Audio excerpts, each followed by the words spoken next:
சுற்றுலாத்துறை சார்பில் ஒகேனக்கல் அருவி பகுதிகள், கொல்லிமலை, ஆண்டிப்பாளையம் ஏரி, வத்தல்மலை, முட்டம் கடற்கரை உள்ளிட்ட சுற்றுலா தலங்களை 27,34,62,000 ரூபாய் மதிப்பீட்டில் மேம்படுத்தப்பட்டு அதனை முதலமைச்சர் மு.க.ஸ்டாலின் காணொலி காட்சி வாயிலாக திறந்து வைக்கிறார். அந்த நேரடி காட்சிகளை பார்த்து வருகிறோம்.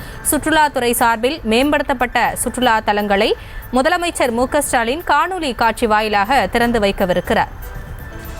சுற்றுலாத்துறை சார்பில் ஒகேனக்கல் அருவி பகுதிகள், கொல்லிமலை, ஆண்டிப்பாளையம் ஏரி உள்ளிட்ட சுற்றுலா தலங்களை மேம்படுத்தப்பட்டு வரக்கூடிய சூழலில் அந்த சுற்றுலா தலங்களை திறந்து வைப்பதற்காக முதலமைச்சர் மு.க.ஸ்டாலின் வருகை தந்திருக்கிறார்.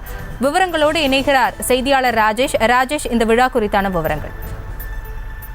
வணக்கம். தமிழக முதலமைச்சர் மு.க.ஸ்டாலின் அவர்கள் சென்னை தலைமைச் செயலகத்தில் நடைபெறக்கூடிய பல்வேறு நிகழ்ச்சிகளில் கலந்து கொண்டிருக்கிறார். முதலாவதாக சுற்றுலாத்துறை சார்ந்த நிகழ்ச்சி தற்போது தொடங்கி இருக்கின்றது. குறிப்பாக இந்த தர்மபுரி பகுதியில் புகழ்பெற்ற ஒகேனக்கல் அந்த அருவி பகுதிகளில் கொல்லிமலை, அதே போல ஆண்டிப்பாளையம் ஏரி, அதே போல வத்தல் மலை, முட்டம் கடற்கரை, அந்தியூர் ஏரி, அதே போல மன்னார்குடி, ஹரித்ரா நதி உள்ளிட்ட இடங்களில் 27,34,00,000 ரூபாய் செலவில் மேம்படுத்தப்பட்ட சுற்றுலா பயணிகளின் பயன்பாட்டிற்கான அந்த பல்வேறு விஷயங்களை தற்போது காணொலி காட்சி வாயிலாக திறந்து வைக்கிறார். அந்த நேரடி காட்சிகளை நாம் பார்த்து கொண்டிருக்கிறோம்.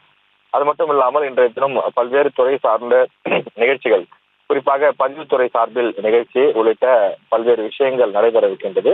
குறிப்பாக தமிழக அரசை பொறுத்தவரையில் சுற்றுலாத்துறையில் பல்வேறு வளர்ச்சி திட்டங்களை கொண்டு வருகின்றது.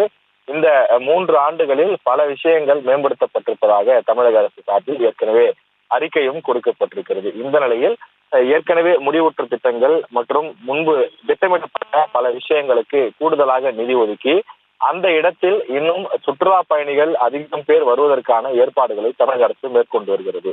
தமிழகத்தை பொறுத்தவரையில் சுற்றுலாத்துறையின் மூலமாகவும் கணிசமான வருமானம் கிடைக்கக்கூடிய சூழல் இருக்கின்றது.